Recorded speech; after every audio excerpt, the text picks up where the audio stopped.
We're in Clarkson, New York, where we're swinging some razor-sharp axes and wielding some lightning-fast saws. Look out for the axe-swinging babes, as well as the hot saws. Right now, it's coming up, Lumberjacks.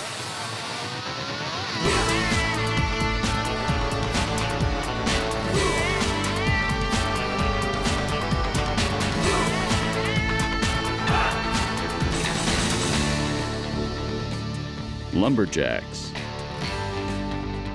is sponsored by Echo, only professional grade with 5-year warranty. Crown, protect, maintain, save. The new You Find Fish app. Fish with your phone. Humminbird, simply, clearly better.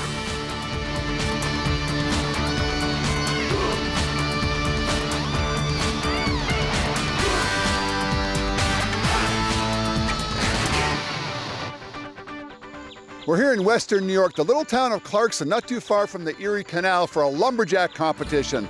Hi, I'm Bill Deba, along with my co-host and Lumberjack sports analyst Rod Cumberland. Now, Rod, the New York State Lumberjack Association, they put on some pretty good shows right across the state. That's right. Lots of competitors here, lots of members. They're one of the most active associations in North America and doing a great job here.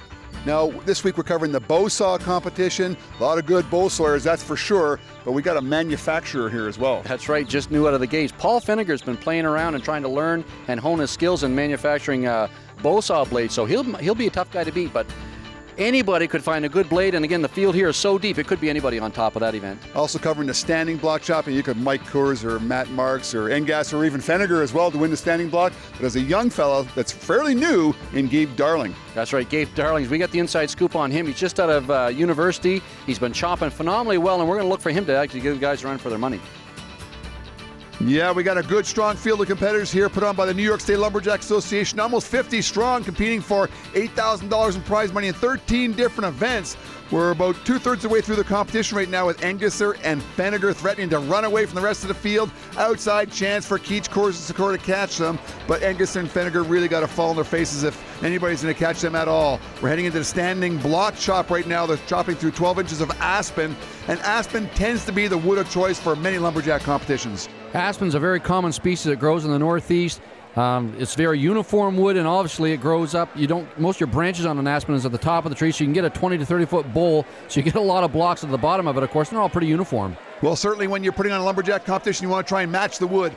Ideally, Fenniger and Henning are chopping through blocks of wood that were coming out of the same tree to make the race as fair as possible. This first heat, Chris Henning against Paul Fenniger. They're both guys a similar style. They hit it hard, they're trying to be accurate, but they're lacking in pace a little bit. No question. They're using their strength to their advantage. So again, they're going to hit as hard as they can, as accurate as they can. They're putting everything into these blows. If they could pick up their pace a little bit, they'd be world-class competitors. Well, certainly speed, strength, and accuracy are the three things necessary to be good choppers, and speed generally comes at the end. Chris Henning is trying to hit his marks. He's doing a pretty good job. Paul Fenniger seems to be struggling a little bit. Had a chip underneath his foot. You could see him kicking that out of the way. If you're going to put all your strength into your blows, you got to make sure your footing's really solid. In an earlier heat that went by, Tim Keach has got the time to beat at 37.80. Chris Henning wins the heat, but did not lower the time to beat set by Keach. Still, it's 37.80. You're looking at that wood afterwards and talking to Matt Marks. What are you talking about? He was telling me I didn't quite get enough work done on the front. He said if I put one more up driver in the back side of that block, it would have came off a lot quicker. In the front, it would have came off a lot quicker in the back. So once again, I mean, you got some good strength there, but I guess speed would help a little bit more, but accuracy is also important? Yeah, very, very important. If you're not accurate, you're not going to cut it correctly. So just combining all three, right? Yeah, it's a hard thing to do. Thanks, Chris. Thanks, Bill. Hi, my name is Matthew Marks. I live in Canandaigua, New York, and I'm a self-employed contractor. Gabe Darling, Farmington, New York. I work as an arbor rotational grinder. Well, we've got a heat here of two up-and-coming standing block cutters. Both love this event. Matt Marks giving Chris a few pointers in the first heat in the standing block, and of course he's going to try to put those to the test here in this heat. In a heat run much earlier, Tim Keach has a time to beat of 37.80 with only 2 heats to go. Matt Marks taking on Gabe Darling. Now Gabe is classic, just like the last two guys, power hitter, but he's not got no speed. And the accuracy, actually, they're struggling. Both guys struggling with their accuracy. You see they're not hitting their marks where they want it all. They're going to have to power these blocks off. off. Now Gabe Darling has got a pumpkin as a block there. It's nice and clear, clean wood. He's ready to blast things off right now. A couple more uppercuts, then he's going to drive things off. Matt Marks right behind him. And Gabe Darling is going to win this heat with a time of 26.71, lowers the time to beat by 11 seconds. So you're getting a big rave review there for beating Matt Marks, #1, but for breaking so much wood. Do that with a lot of power? It's a lot of power. It's a good axe for the wood. I mean, there's so much that goes into this sport.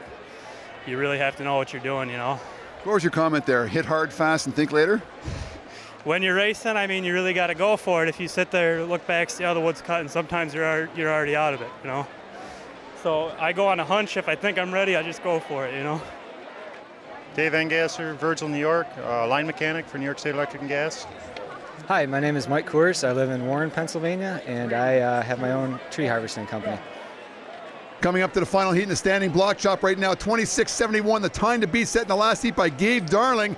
Here's Engasser's chance to put Paul Fenniger in his rearview mirror. Paul struggled the standing block chop. He can put him away right now here in the overall standings and take a larger lead. That's right, and Dave Engasser knows the thing that was lacking in the first few choppers is speed. Dave Engasser's got the experience. He knows where to hit the block, and if he puts it, look at that speed he's got behind it now. He knows he can go for it. He's hitting his marks, that's for sure. He doesn't hit as hard as Fenniger and Gabe Darling, but he's got the speed that's on his backside already in just over 15 seconds. Nice clean block. The back is nice and clean. He's got a great block. His axe is chopping it well. His hits are going well. He just has to drive that thing off, and he's got it. Dave Engasser wins a standing block with a time of 25.62. Mike Coors definitely struggling with 3 or 4 more hits. He's definitely got a bad block. Now, I heard you coaching Tim Keach, or not coaching, talking to Tim Keach a little bit earlier about over chipping. Is that what happened here as well? Maybe. It's this one was one of them sweet ones. I thought I needed 3 to bring it off. I put 1 big down and it'd come off, so it's kind of a bonus. So when you have no wood here on the right-hand side, explain to me what happened with no breakage. Well, it was caught here, and there was some stuff there, and I threw it to hit a little high and just kind of went with it. Not the best move, but in a race you can't really second guess, you got to go. So I put this one, I thought I needed 1, 2, 3 to clear it. I put that one in and it fell off, so I'll take it. Well, there you go, young Gabe Darling using his strength to beat through and get a second place finish, but Dave Engasser puts together a great chop using his speed for a 25.62 and takes first place in the standing block.